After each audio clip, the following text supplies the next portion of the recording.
Moudou est mort, comment te raconter? On ne prend pas de rendez-vous avec le destin.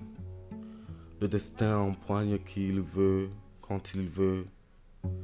Dans le sens de vos désirs, il vous apporte la plénitude, mais le plus souvent, il déséquilibre et heurte.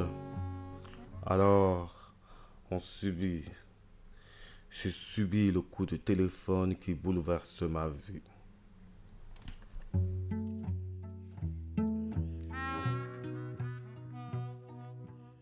Bonjour et bienvenue au Clin-Clin du Maxou. Aujourd'hui, je vais vous lire un extrait de ce texte, Une si longue lettre. Une si longue lettre est une œuvre majeure pour ce qu'elle dit de la condition des femmes. Au cœur de ce roman, la lettre que l'une d'elles, Ramatoulaye, adresse à sa meilleure amie pendant la réclusion traditionnelle qui suit son veuvage. Elle y évoque les souvenirs heureux d'étudiantes impatientes de changer le monde et cet espoir suscité par les indépendances, mais elle rappelle aussi le mariage forcé, l'absence des droits de femme. Et tandis que sa belle famille vient prestement reprendre les affaires du défunt, Ramatoulaye évoque alors avec douleur le jour où son mari prit une seconde épouse, plus jeune, ruinant 25 années de vie commune et d'amour. La Sénégalaise Mariama Ba est la première romancière africaine à décrire avec une telle lumière la place faite aux femmes dans sa société. Je m'en vais vous lire ici un extrait du troisième chapitre.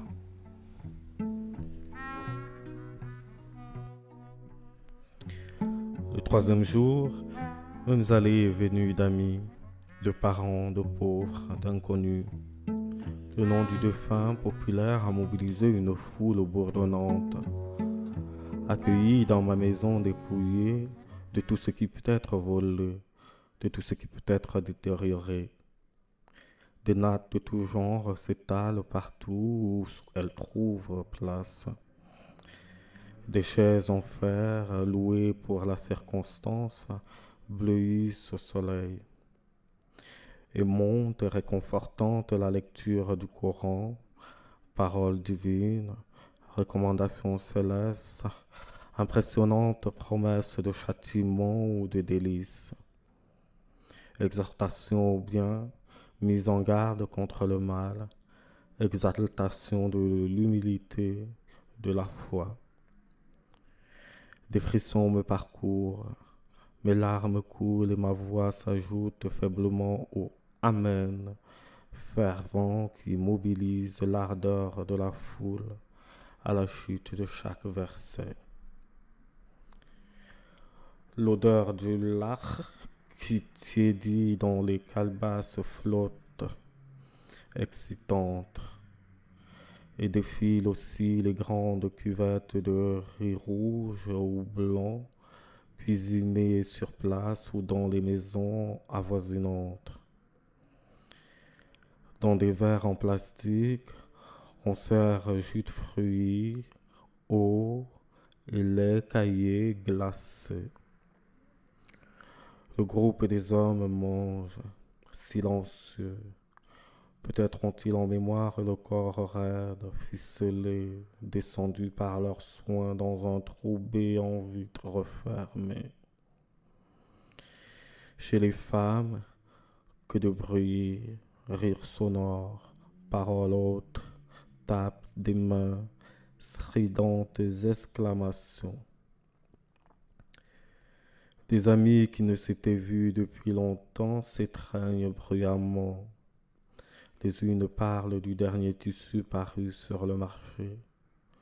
D'autres indiquent la provenance de leur panne tissée.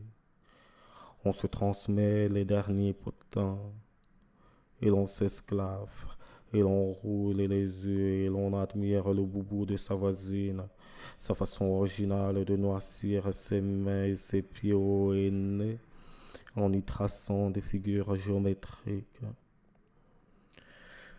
De temps en temps, Une voix virile excédée met en garde, redéfinit le rassemblement.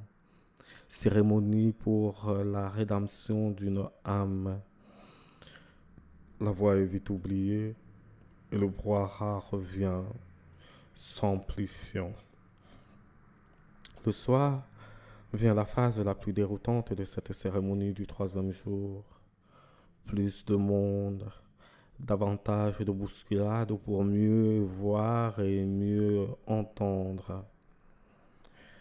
Des groupes se constituent par affinité, par lien de sang, par quartier, par corporation. Chaque groupe exhibe sa participation aux frais.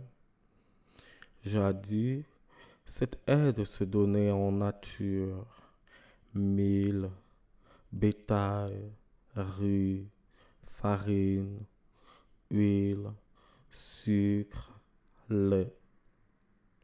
Aujourd'hui, elle s'exprime ostensiblement en billets de banque et personne ne veut donner moins que l'autre. Troublante extériorisation du sentiment intérieur inévaluable, évalué en francs. Et je pense encore, combien de morts auraient pu survivre si, avant d'organiser ces funérailles en festin, le parent ou l'ami avait acheté l'ordonnance salvatrice ou payé l'hospitalisation. Les recettes sont inscrites minutieusement. C'est une dette à payer dans des circonstances identiques. Les parents de Modou ouvrent un cahier. Dame belle-mère de Modou et sa fille ont un carnet. Fatim, ma petite sœur, inscrit soigneusement la liste de mes entrées sur un bloc-notes. Issue d'une grande famille de cette ville, ayant des connaissances dans toutes les couches sociales, institutrice ayant des rapports aimables avec les parents d'élèves, compagne de Modou depuis 30 ans, je reçois les sommes les plus fortes et de nombreuses enveloppes. L'intérêt que l'on me porte me grandit aux yeux d'autrui, et c'est au tour de dame belle-mère d'être courroucée. Nouvellement entrée dans la bourgeoisie citadine par le mariage de sa fille, elle récolte aussi les billets. Quant à son enfant, muette, hagarde, elle demeure étrangère au milieu qui l'environne. Les interpellations de nos belles-sœurs à la sorte de sa torpeur. Elle rentre en scène après s'être consultée. Elles ont cotisé l'exorbitante somme de 200 000 francs pour nous habiller.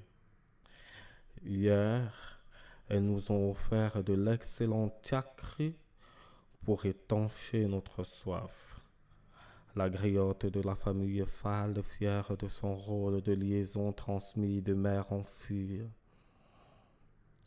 100 000 francs la branche paternelle, 100 000 francs la branche maternelle. Elle compte les billets bleus ou roses un à un, les exhibe et conclut.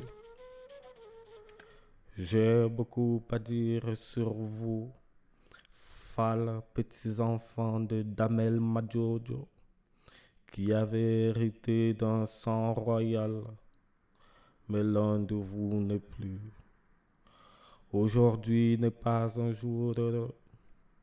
Je pleure avec vous, Modou, que je qualifiais de sac de riz, car il me donnait fréquemment un sac de riz.